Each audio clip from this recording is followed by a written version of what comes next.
Kita akan bahas rencana penerbitan peraturan pemerintah soal penugasan anggota Polri di jabatan sipil bersama dengan dalam sambungan jaringan ada anggota Komisi 3 DPR dari fraksi Partai Nasdem Rudianto Lalo, juga ada Direktur Eksekutif Amnesty International Indonesia Usman Hamid. Selamat malam Pak Rudi juga Bang Usman. Selamat malam. Selamat malam, Di Pak Usman, Pak Rizka. Malam. Terima kasih sudah hadir. Saya ke Bang Usman dulu. Apakah dengan adanya rencana penerbitan peraturan pemerintah, ini bisa jadi solusi Bang Usman untuk polemik Perpol terkait dengan jabatan yang bisa diisi oleh anggota Polri aktif? Ya, ini sebenarnya problematika yang cukup rumit ya.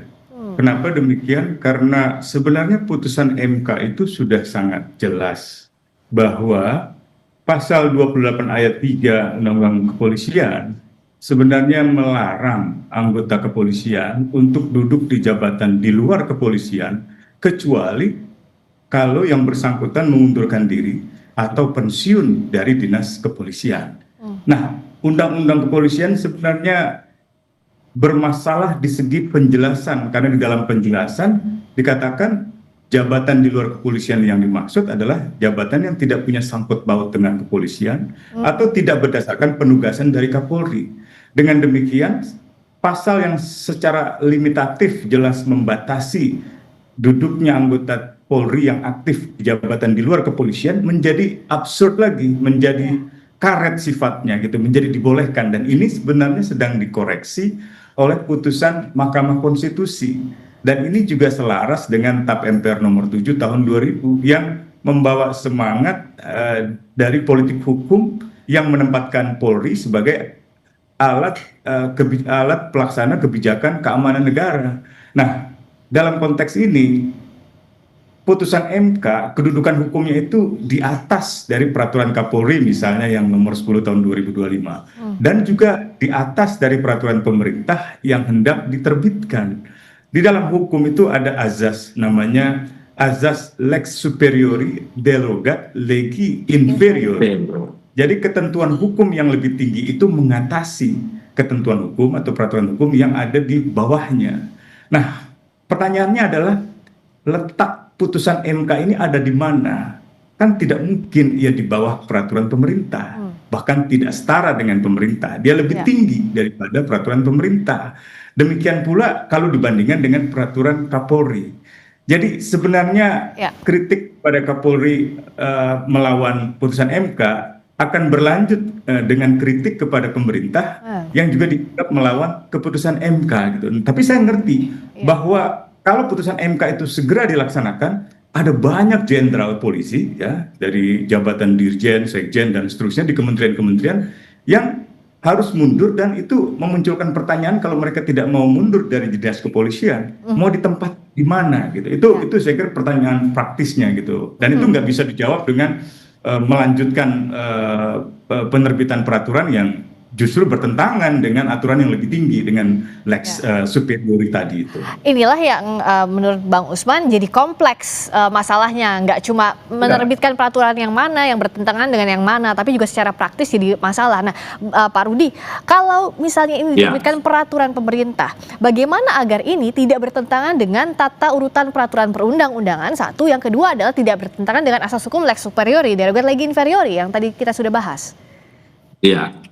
Ya tentu kami saat ini juga Badan Legislasi DPR sudah memprioritaskan revisi Undang-Undang Polri 2002 tentang Kepolisian Negara Republik Indonesia yang memang terjadi perdebatan ya soal institusi anggota Polri yang bisa bertugas di luar institusi Polri. Dan apa yang disampaikan oleh pemerintah lewat Menteri Koordinator Hukum Profesor Yusril untuk kemudian mengakhiri debat polemik dengan menerbitkan PP, ya kita menghormati itu karena memang norma dalam undang-undang kepolisian ini memang tidak jelas, tidak tertulis diatur itu. Beda dengan undang-undang TNI, diatur dalam pasal 47 jelas ada 6 kementerian lembaga yang bisa menempatkan anggota TNI. Di Polri tidak ada, sehingga inilah yang menjadi banyak penafsiran. Ada yang menafsir ini tidak bertentangan dengan MK, ada yang menafsir bertentangan dengan MK.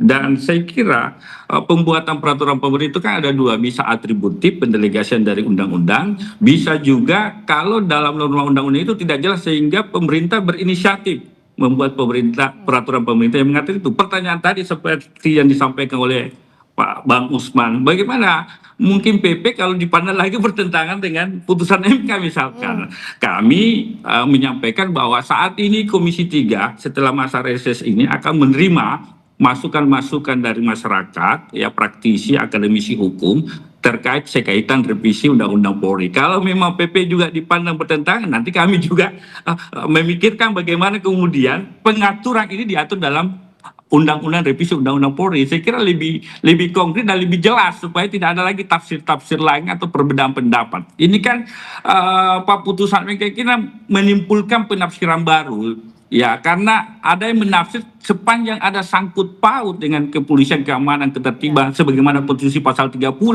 penegakan hukum, itu bisa saja anggota Polri bertugas seperti BNPT, BNN, KPK sekaitan dengan ada penegak hukum. Tetapi di sisi lain ada yang berpendapat jelas kok ini sudah dibatalkan oleh Mahkamah Konstitusi penjelasan pasal 28. Nah, hari ini yang regulasi antaranya memang adalah pemerintah kalau mau lebih cepat lewat peraturan pemerintah. Tapi kalau mau menunggu bersabar tunggu revisi Undang-Undang Polri yang akan setelah masyarakat akan kita gulirkan. Ya. Kira-kira begitu. Kalau Bang Usman melihatnya apakah ini urgent untuk cepat-cepat melalui jalur PP atau semestinya lewat jalur undang-undang, kalau mau ya revisi undang-undang dikaji kembali melibatkan banyak pihak untuk menghindari dispute lebih dalam lagi? Ya sebenarnya kalau misalnya kita mau jujur, ya harusnya dengan putusan MK ini seluruh perwira tinggi Polri yang ada di luar kepolisian, misalnya di kementerian-kementerian, ya harus mengundurkan diri atau pensiun dari dinas kepolisian. Sebenarnya perintahnya jelas, normatif, limitatif. Dengan kata lain, putusan MK itu sudah bersifat expressis verbis gitu, jadi terang benderang gitu kalau kata orang Jawa, cetok wilo-wilo gitu. Jadi nggak bisa ditafsirkan lain. Nah, jadi kalau sekarang pemerintah mau menerbitkan peraturan pemerintah untuk membenarkan keberadaan polisi aktif di dalam kementerian-kementerian, itu pemerintah seperti tidak mengerti, tidak belajar hukum gitu. Meskipun yang tadi menyatakan adalah Menteri Koordinator Bidang Hukum, jadi seperti nggak mengerti azas-azas hukum yang benar gitu. Misalnya tentang lex superiori derogat legi inferiori, seperti tidak paham masalah azas-azas hukum yang paling dasar, dan seperti tidak paham tentang tata urutan peraturan perundang-undangan, mana yang lebih tinggi, konstitusi, putusan Mahkamah Konstitusi, undang-undang, peraturan pemerintah, atau peraturan Kapolri. Tapi sekali lagi ini adalah akibat dari kebijakan pemerintah yang selama ini ya, melakukan pembinaan jenjang karir secara tidak mengikuti kaidah peraturan perundang-undangan.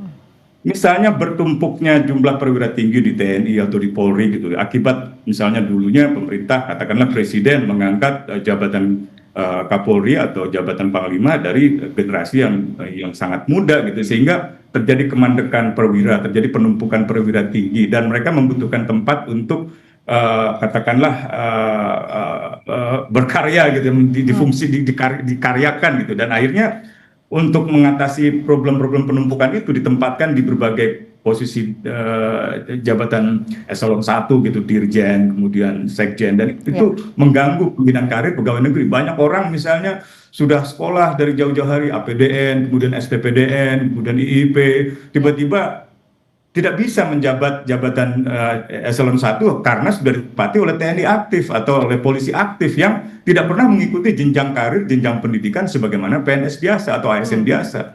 Saya punya kenalan misalnya Pak Waswok, sekarang Sekda di Papua, itu dia dari kecil, dari bawah sekali, dari APDN, kemudian dari STPDN. Kalau ke depan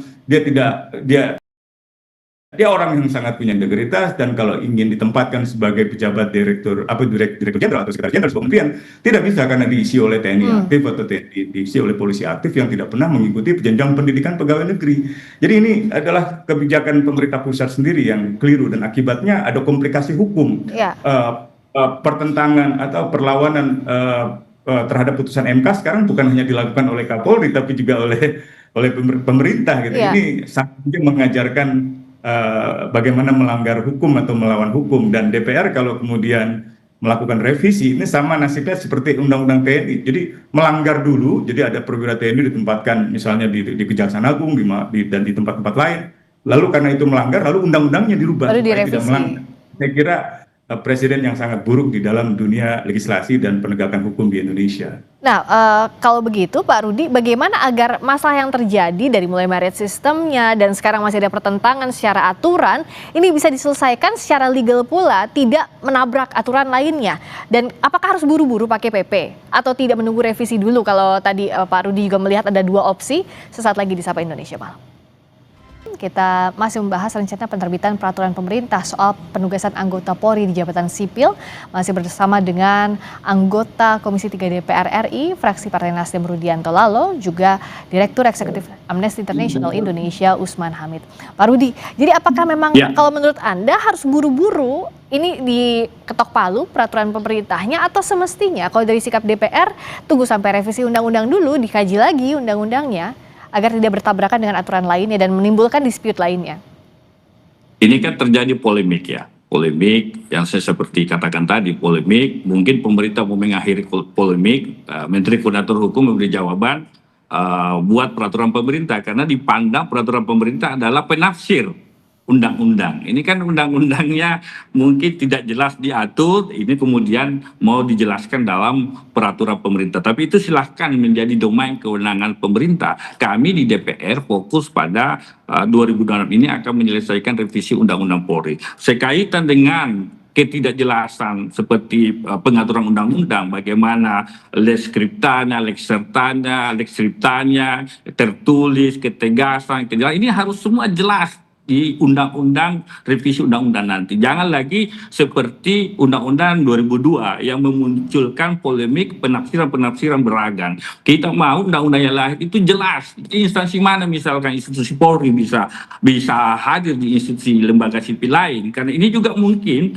karena di konstitusi Bantuan Bernegara kita, di konstitusi jelaskan pasal 34, Polri adalah alat negara yang melayani, melindungi, mengayomi masyarakat serta penegakan hukum. Mungkin debatnya sekaitan dengan penegakan hukum, instansi yang diatur dalam penegakan hukum, maka anggota Polri bisa masuk di situ. Ini satu versi pendapat, sehingga mungkin itu juga lah yang mendasari pimpinan Polri bahwa anggota Polri bisa aktif di luar instansi Polri itu tanpa harus mengundurkan, tanpa harus pensiun. Karena ada dalam konstitusi misalkan penempatan anggota Polri di BNPT, BNN, KPK, mungkin juga di instansi sipil yang ada gakum penegakan hukumnya. Ya, apalagi revisi KUHP juga mengatur itu bahwa Polri adalah koordinator penyidik PPNS. Sehingga mungkin ditafsir bahwa anggota Polri pun bisa masuk di luar instansi kepolisian sepanjang sekaitan dengan penegakan hukum dan keamanan ketertiban. Kalau saya melihatnya seperti itu. Bang Usman, kalau yang sudah-sudah presidennya adalah apa yang sudah dibahas oleh pemerintah atau undang-undang apapun aturannya ya, apapun aturan yang sudah diketok pemerintah itu akan segera berlaku. Jadi kan konsekuensi logis yang bisa dihadapi ke depan adalah akan segera berlaku ini peraturan pemerintah gitu kan Bang Usman. Nah, selagi itu akan berlaku, apa yang bisa dilakukan kalau dari masyarakat sipil? Iya, yang pasti kita ingin agar pemerintah mematuhi putusan Mahkamah Konstitusi. Jadi kalaupun mau menerbitkan peraturan pemerintah itu perlu diselaraskan dengan putusan Mahkamah Konstitusi. Karena Mahkamah Konstitusi berperan sebagai penafsir tunggal atau penafsir final interpreter dari konstitusi, maka seluruhnya harus diselaraskan kepada putusan Mahkamah Konstitusi. Tapi yang kedua, pemerintah juga harus memikirkan perwira tinggi kepolisian yang ada di berbagai kementerian itu. Itu kan mereka bukan karena kemauan sendiri mereka berada di sana, melainkan karena penugasan dari Kapolri selama ini yang menggunakan penjelasan pasal 28 ayat 3 Undang-Undang Kepolisian yang dalam putusan MK sekarang dikoreksi karena pasal penjelasan itu bertentangan dengan batang tubuh pasal 28 ayat 3 sendiri dan pasal 10 dari TAP MPR nomor 7 serta pembagian peran fungsi konstitusional dari polisian sebagai alat misalnya pelaksanaan kebijakan keamanan negara gitu. Jadi saya kira pemerintah harus menyelaraskan putusan Mahkamah Konstitusi melalui peraturan-peraturan pemerintah. Dengan kata lain, peraturan pemerintah tidak boleh bertentangan dengan putusan Mahkamah Konstitusi karena peraturan pemerintah letaknya berada di bawah dari putusan Bang Usman, Mahkamah Konstitusi. kalaupun nantinya itu tidak sesuai dengan putusan MK, kemana mekanisme menggugat yang bisa dilakukan? Wow, itu saya nggak ngerti lagi ya. Mungkin kalau di MK kan sebenarnya sudah tertinggi Final untuk and binding menafsirkan. harusnya kan? Tapi ya bisa juga ke Mahkamah Agung kalau misalnya mau meninjau ulang peraturan pemerintahnya sendiri gitu. Karena peraturan pemerintah kan ada di bawah undang-undang. Untuk tinjauan hukum atas peraturan pemerintah diajukannya ke Mahkamah Agung. Tapi itu hanya akan memperlihatkan pemerintah seperti berupaya untuk mensiasati gitu atau apa ya istilahnya itu mengakali gitu atau mencari akal untuk tidak mematuhi putusan Mahkamah Konstitusi. Ini saya kira jadi presiden yang buruk kalau pemerintah akhirnya menerbitkan PP yang bertentangan dengan putusan MK. Mudah-mudahan saya salah, tapi seharusnya pemerintah bisa mengerti bahwa MK adalah penafsir final dari konstitusi dan harusnya putusan itu dipatuhi dan peraturan Kapolri setidaknya dikoreksi. Tapi lebih dari soal koreksi juga ada solusi atas nasib dan status dari perguruan tinggi yang masih aktif di berbagai kementerian itu, Kementerian Dalam Negeri, Kementerian Hukum dan HAM sendiri dan seterusnya gitu. Kalau dari DPR apa langkah yang paling bijak yang bisa diambil saat ini agar secara aturan beres? Kalau tadi kan DPR fokusnya pada revisi Undang-Undang Polri, tapi toh sekarang yang sedang ada di depan mata peraturan pemerintah yang sedang digodok untuk menafsirkan apa yang sudah diputuskan oleh putusan Mahkamah Konstitusi. Tapi di sisi lain juga secara praktis tidak mengganggu secara organisasi, Pak Rudi. Ya, saya kira kita serahkan kepada pemerintah. Ini kan pemerintah sendiri yang mungkin banyak terjadi perbedaan pendapat. Tapi dengan hadirnya Pak Menteri Koordinator Hukum Konferensi Pers, kan ini antar Komite Reformasi Polri berbeda pendapat, berbeda penafsiran soal putusan MK kan. Lalu kemudian ditengahi oleh Profesor Yusril selaku Komite Koordinator Hukum. Biarlah pemerintah mungkin karena pertimbangan regulasi antara mempercepat karena undang-undang butuh waktu, ya silakan saja. Tapi kami di DPR, kalau memang ini perlu diatur dalam revisi undang-undang, kami fokus pada pengaturan dalam undang-undang agar kekuatannya lebih kuat dibanding peraturan pemerintah. Kira-kira begitu. Tapi yang diharapkan tidak bertentangan dengan peraturan undang-undang lainnya, peraturan perundang-undangan lainnya. Terima kasih. Pasti. Terima kasih Pak Rudianto Lalo, anggota Komisi 3 DPR fraksi Partai Nasdem. Terima kasih Bung Usman Hamid, Direktur Eksekutif dan Pak Rudi. Indonesia. Terima kasih Pak Usman.